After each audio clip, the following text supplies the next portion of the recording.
Picture yourself in Geneva at Watches and Wonders 2024, and Zenith has the orangest watch of the year. This is the Defy Revival A3648. And everything I thought about this watch changed once I got it on the wrist.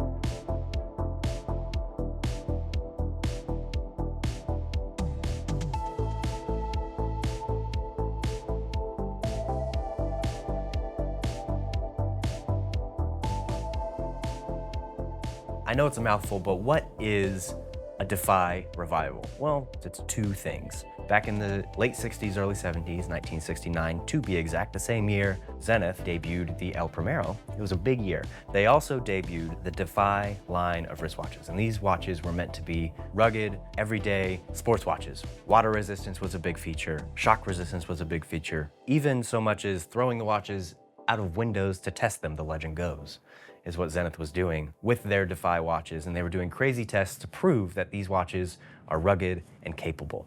And that brings us to Revival. And the Revival is a place where Zenith references their history and their archive, reissues, riffs on vintage watches, that type of thing. So a Defy Revival is both of those things together.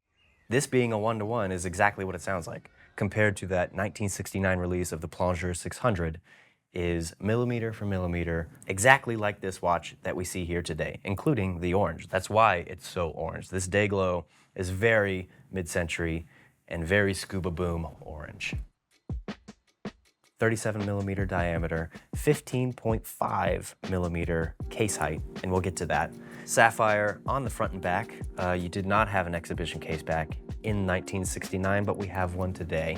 Caliber Elite 670 inside, that beats at a hearty 4 hertz. It's not a high beat Zenith, but this is still a tried and true Zenith movement. Automatic, mind you, octagonal case, 600 entire meters of water resistance, which 600 meters is a lot, no matter what year it is. So what does this watch actually like to wear?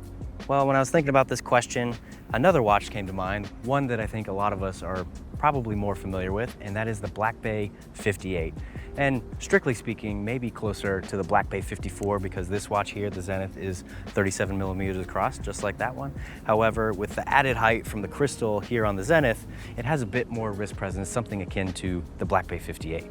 And I know 15.5 millimeters tall sounds pretty tall, but the way the case back is designed with these short lugs and also the domed crystal, a lot of that height is hidden in one way or another. It sits down into your wrist pretty nicely, and this domed crystal, it kind of disappears and you don't feel that height like you think you would when you're looking at a spec sheet. Now in something like a Tudor Black Bay, the case side is just a thick mono block of metal on the side, and you see the case height. Here, you have steps and layers with a thin case side, the bezel, and then the collar ring coming up to the crystal on top, so you don't feel that visual weight of a case height quite as much in something like this. There's no faux patina, gilt accents. This is what we've been asking for as enthusiasts. We love vintage watches and we wish companies would make watches like they used to. And if you want a new watch the way Zenith would make a new watch, they have that. In the Defy Extreme, it's a 42.5 millimeter titanium diver with, believe it or not, the same 600 meter water resistance that you have in this compact 37 millimeter case. So there's a couple things I want to take note of that I didn't really expect to like so much. Number one being the bracelet. 5 links, the 2 in the middle, number 2 and number 4, they have like a polished rounded edge. They look like beads of rice of days gone by, the beads of rice bracelets, and it's really solid, it's really sturdy, it feels really robust because it's not a lightweight watch, but it's also not super heavy, but you're aware of it. It's got some heft to it. It has some presence while you're wearing it. Number 2, this color orange. It wasn't necessarily a choice that Zenith made for the Revival. This was on the original watch from the 60s and 70s, but I think what they did with this one is that they recreated it beautifully. The hue is just right. It feels like it's glowing. It's like super high vis, traffic cone, whatever you want to call it. It's bright, it's in your face, but it's not obnoxious. I really, really have come to like the way it looks, more so than I thought I would initially. I also want to talk about the 430 day window. It's another one of those things that might seem odd, but here, the execution from Zenith is, again, right on the money. It's cut on the same angle as the minute markers on the chapter ring, so it blends in very nicely while still being able to be seen at a glance. Zenith has done a lot of work designing a watch that is capable and comfortable in being able to hit 600 meters of water resistance, but in an unassuming package. You have presence on the wrist, it's polished, it's orange. However, it's not intrusive, it's not cumbersome. This is a comfortable watch that you could wear every day. And along with the size, the other big part of the conversation that comes with the Defy Revival Diver is the price. And I think that's a big clue about where Zenith sees themselves in the market.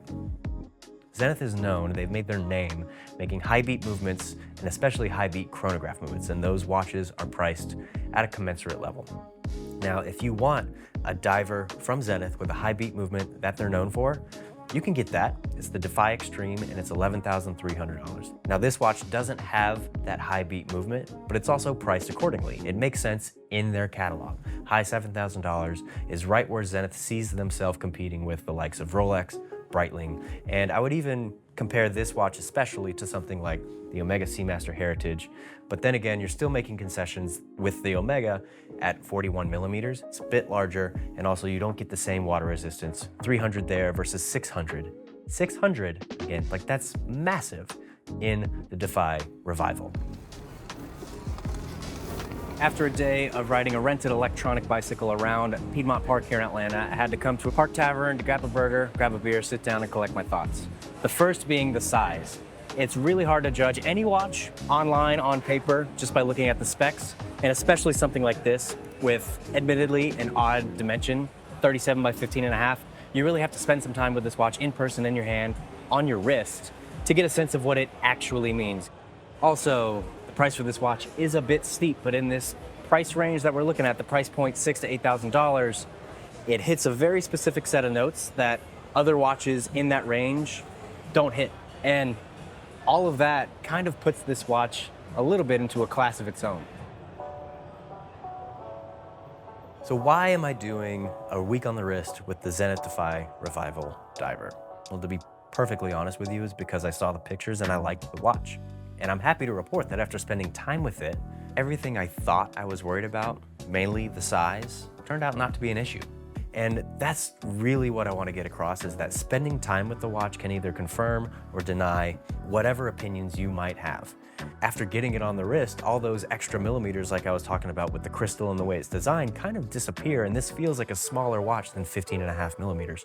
37 I think is beautiful and just right for a vintage inspired watch. I mean, come on, it's 1-to-1, so it should be. And what it comes down to is this, is I think Zenith has knocked it out of the park, which was to be expected for a reissue. They've done it perfectly.